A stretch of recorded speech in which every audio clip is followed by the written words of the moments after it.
It was the first time I'd ever been on television every week, so they can kind of get used to you. I did quite a lot of risque things. I have no memory of them particularly. Oh, yes. Am I allowed to say cunnilingus?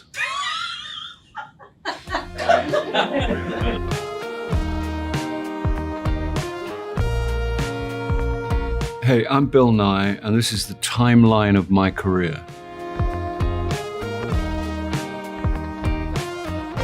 To tell you the truth, I fancy a drink. Do you have time? Well, I'm working on my thesis, but, Well, we could talk about it over a drink, if you think it would help. I first became interested in acting at my secondary school, where we had a drama priest who was keen on putting on plays, and I was tall, which was a result because it meant I didn't have to play girls. I ended up going to a drama school. It was the Guildford School of Dance and Drama. I think I learnt not to have my tongue hanging out of my mouth. I remember I did one play and a friend of mine said, "That was interesting, that thing with your tongue." I said, "What thing with my tongue?" She said, "You had your tongue out a lot of the time." But I had no idea that I had my tongue out a lot of the time. So I learned to keep my tongue in my mouth. I don't think I've ever met anyone like you. no, well, you wouldn't, would you? Why? There isn't anyone quite like me. The Men's Room was a TV series, and it was the first time I'd ever played a lead in a TV series. There was a lot of sex in it. I had seven sex scenes, say that quickly, with 4 different women. And I remember I was in a hotel lobby and a guy handed me a paper, and I hadn't watched the thing, and I was in such a state of self-consciousness that I didn't have any clear memory of it. And he handed me the newspaper with the medical page. And on the medical page, it said, if you have a pacemaker or any kind of heart issue, do not attempt the things that Mr. Nighy does on BBC Two.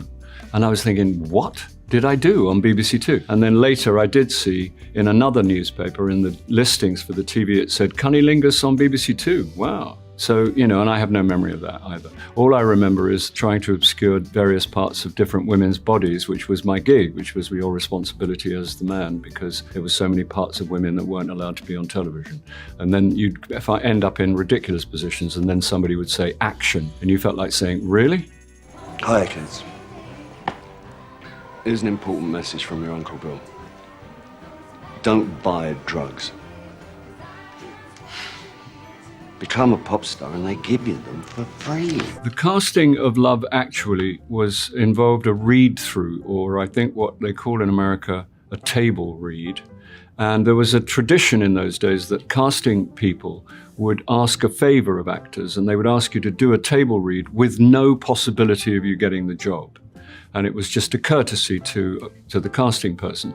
And that was the situation with Love Actually. I read the part of Billy Mack, and then subsequently, completely to my surprise, I got the gig. It changed everything because it was a big hit, and it was a big hit in America, and it changed the way that I went to work. And it meant one of the greatest things that ever happened to me, and ask any actor, it meant that I didn't have to audition ever again for the rest of my life. So that's like one of the biggest things that could happen to an actor. You don't have to sit in any of those outer offices, sweating, worrying, short of breath, going in, making a fool of yourself, and going home and, weeping.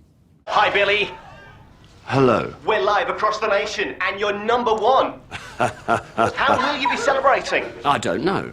Either I could behave like a real rock and roll loser and get drunk with my fat manager, or when I hang up, I'll be flooded by invitations to a large number of glamorous parties. Rock and roll veterans were a new genre. They were only just becoming.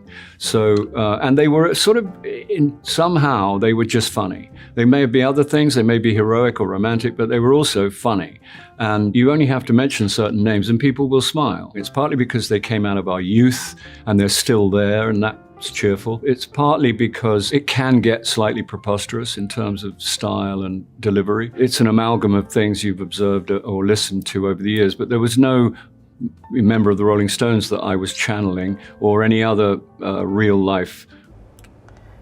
Hello everybody, thanks for joining, thanks for watching, thanks for subscribing. Alright, our next export is coming. Just put notification and wait for our next episode.